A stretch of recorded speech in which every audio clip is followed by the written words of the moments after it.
Maligayang panunood po kareka. Ang ating tatalakayin ngayon ay tungkol sa isang action movie na may pamagat na Salt. Kaya sit back, relax, at simulan na natin.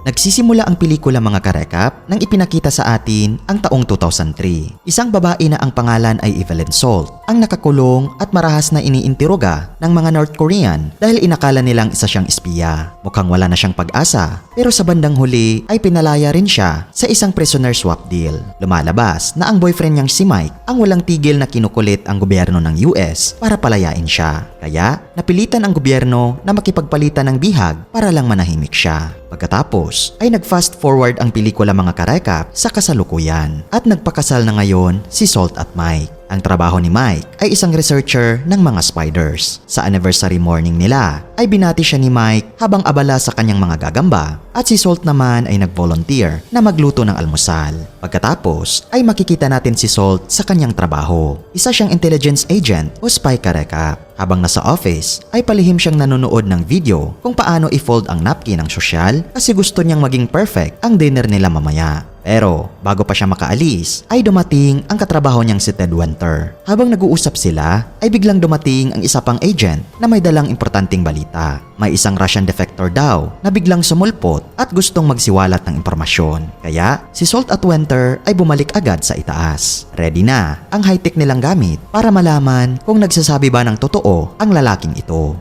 Sinimulan ni Salt ang pagtatanong sa kanya at sabi ng lalaki ang pangalan niya ay Olaf Orov at dito na siya nagbitiw ng matinding kwento. Noong Cold War daw ay may sekreto ang Russia. Kinidnap nila ang mga batang Amerikano at pinalitan ng mga Russian na sinanay na magpanggap bilang Amerikano pero sa totoo lang ay mga espiya sila. Tinatawag silang mga K-12. Parang urban legend lang pero ang sabi ni Orov ay totoo raw lahat ng ito. At ang matindi ay paparating na raw ang tinatawag na Day X, ang araw ng kanilang pag-atake. Ayon sa kanya ay magsisimula ang kaguluhan sa pagpatay sa Russian President habang nasa isang libing sa Manhattan. Pagkatapos ay tatargetin naman ang US President. Hindi naniniwala si Winter sa kwento ng lalaki kaya sinabi niya kay Salt na kulungin na lang ito. Pero bago umalis si Salt ay biglang nag-drop ng bombshell si Orov at ito ang matinding revelasyon dahil si Salt mismo ang sinasabing papatay sa Russian President. Lahat ay napahinto karekap at naging tahimik sa buong kwarto. Si Salt na halatang nagulantang ay dahan-dahang lumabas ng room habang nanginginig. Lumabas naman na sa brain scan karekap ay hindi nagsisinungaling si Orov. Kaya sinubukan niyang ipaliwanag ang sarili niya kay Winter at kay Peabody mula sa counterintelligence. Si Winter ay parang naniniwala pa rin sa kanya pero si Peabody ay hindi kumbinsido. Samantala si Orov na inaalalayan palabas ay biglang umatake.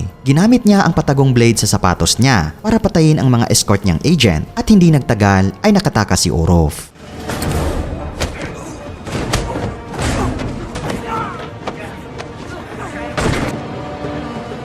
Habang nagkakagulo ay narealize ni Salt na malala na ang sitwasyon. Kaya kinuha nila ang cellphone niya para matawagan si Mike. Pero habang nakatingin siya kina Winter at Peabody na nagtatalo ay napagtanto niyang kailangan niyang tumakas. Hindi nagtagal ay bigla siyang umatake. Tumakbo siya palabas ng kwarto, gumawa ng improvised bomb, pinatumba ang SWAT team, kinuha ang baril, binasag ang bintana at umakyat palabas ng gusali.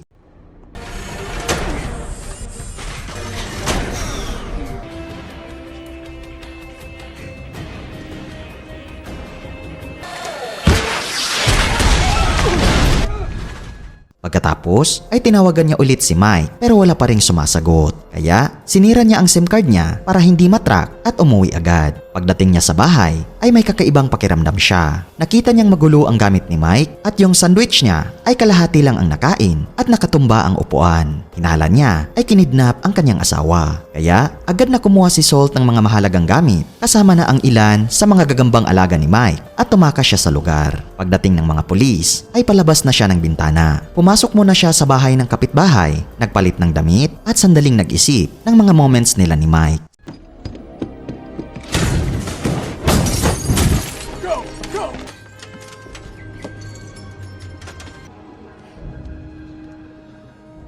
Sakali karekap ay nakita ulit siya ni Winter at ayun na naman, hinabol na naman siya. Tumalon si Salt sa isang moving truck mula sa overpass habang umiiwas sa mga bala at palipat-lipat ng sasakyan. Sa bandang huli ay ninakaw niya ang isang motorsiklo at nagpakitang gilas para makatakas.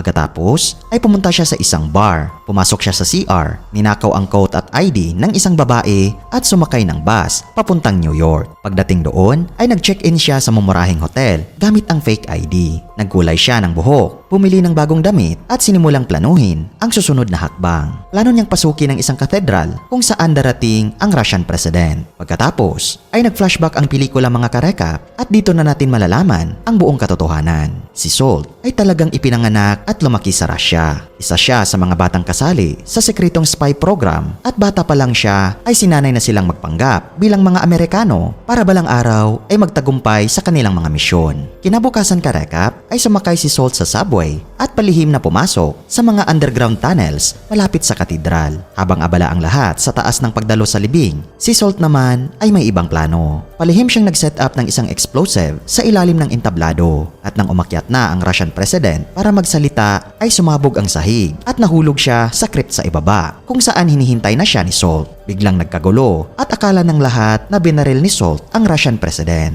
Hindi nagtagal ay dumating si Peabody at kung tutuusin ay pwede itong patayin agad ni Salt pero hindi niya ito ginawa. Sa halip ay sumuko siya.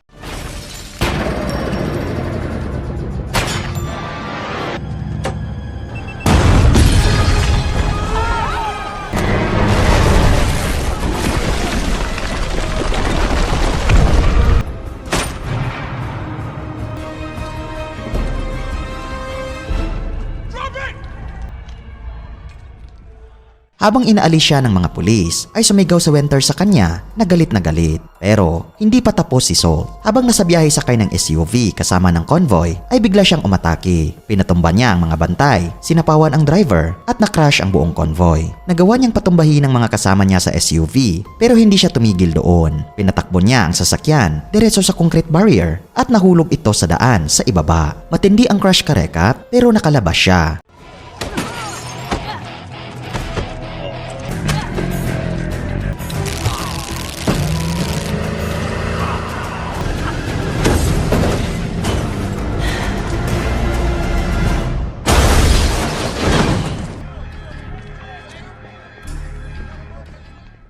Pagkatapos ay naglakad siya palayo habang ang mga bystanders ay nagtakbuhan at iniisip na aksidente lang ito. Samantala, ginamit ni Salt ang gulo bilang distraction para makalusot bago dumating ang mga pulis. Pagkatapos ay balita na ngayon sa buong mundo ang pagkamatay ng Russian president at nagkakagulo na rin sa Moscow. Si Salt ay sumakay ng ferry at nagtungo sa isang mukhang kadudadudang scrapyard. Doon ay muli niyang nakita si Orov, ang taong nagpalaki at nagsanay sa kanya bilang espiya noon. Medyo twisted ang reunion nila at dinala siya ni Orov sa isang barkong nakatago sa Hudson River. Doon pala ang secret base ng kanilang spy network. Sa loob ng barko ay isiniwalat ng grupo ang kanilang susunod na plano na agawin ang nuclear codes, pag-awayin ang Russia at US at itulak ang buong mundo sa digmaan. Habang nasa loob ng barko ay nakita ni Salt si Mike, ang asawa niya na bihag ng grupo. At para malaman kung kanino pa rin siya tapat ay walang babala na binaril ni Orov si Mike sa harap niya. Tinitigan lang ito ni Salt at hindi man lang natinag. Akala tuloy ni Orov nakakampi pa rin niya ito. Kaya ipinakilala siya sa iba pang mga agents. Pero si Salt ay may sarili palang plano. Pumasok sila sa opisina ni Orov at nagpanggap siyang okay lang at nagtagay pa nga sila. Pero bigla niyang binasag ang bote at sinaksak ito sa liig ni Orov. Walang inaksayang segundo at kinuha niya ang granada at tinapos ang mga natitirang mga agent sa barko at inubos silang lahat.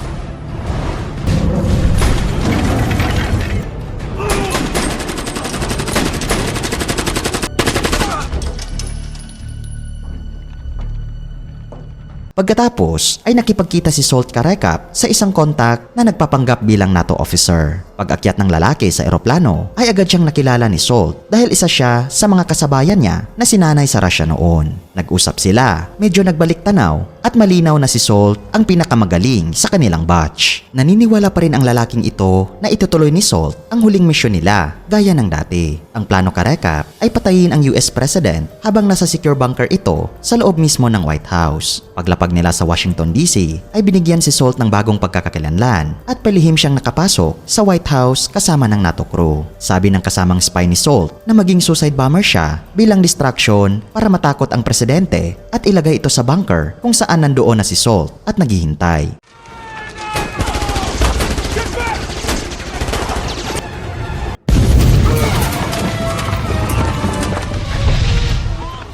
Samantala, si Winter Karekap ay naroon malapit sa presidente at tumutulong sa pag-escort nito papasok sa secure area matapos ang fake threat. Si Salt naman ay palihim na sumunod. Gumapang siya sa mga elevator shaft, patagong tinumba ang mga bantay isa-isa hanggang sa makarating siya sa target na lokasyon. Sa loob ng bunker ay nagkakagulo na. Dahil sa tensyon ay iniakyat ng US President ang alert level sa DEFCON 2 na isang hakbang na lang bago ang all-out nuclear war. Ang akala nila kasi ay magpakawala ang Russia ng nuclear bomb bilang ganti. Habang kumukuha ng launch codes ang presidente ay bigla na lang bumunot ng baril sa Winter at pinatay lahat ng nasa loob ng silid.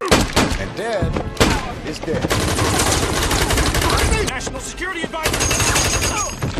Siya na lang ang natirang buhay kasama ang presidente. Ang plot twist Karekap, si Winter pala ay espiya rin ng Russia. Pinatumba niya ang presidente at sinimulang galawin ang nuclear launch system. Sa kabilang dulo ng silid, sa likod ng makapal na salamin ay nandoon si Salt at nanonood. Kinausap niya si Winter na kunwari ay kakampi pa rin siya. Medyo lumambot si Winter, akala niya na nasa panig pa rin niya si Salt. Kaya dahan-dahan siyang lumapit sa pinto. Pero biglang lumitaw ang breaking news sa screen na buhay pa pala ang Russian president at hindi siya napatay. Naparalyzed lang siya gamit ang lason mula sa gagamba ni Mike. Ibig sabihin ay piniki lang ni Salt ang asasinasyon. Narealize ni Winter na naloko siya kaya sinabi niya kay Salt na matagal na siyang mahinala na lumambot na ito mula nang umibig kay Mike. Kaya raw niya sinimulan ang lahat ng ito. Sa puntong ito Karekap ay hindi na siya nagtiwala kay Salt. Galit na galit si Salt kaya tinangka niyang barilin si Winter sa likod ng makapal na salamin pero hindi ito tumagos. Kaya binalingan niya ang panel sa pader, binaril ito, sinira ang mga wiring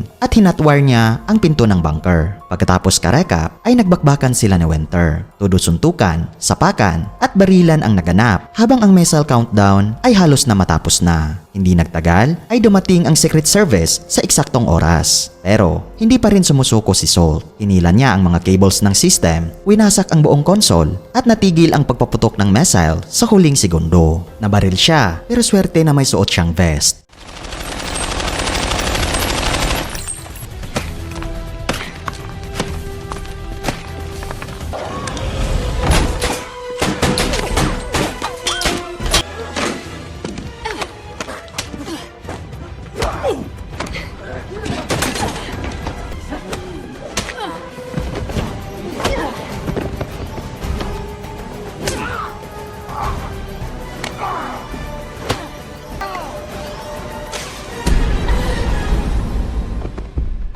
Pagkatapos ng pangyayari, si Salt at si Winter na duguan ay hinila palabas ng bunker. Habang dumadaan siya sa hagdan, ay nakita ni Salt si Winter na ginagamot malapit sa hallway. Kaya bigla siyang umatake. Nilapitan niya ito, nirap ang posas niya sa leeg ni Winter at tumalon mula sa balcony. Dahil sa kanyang ginawa, ay agad na napatay si Winter Karekap.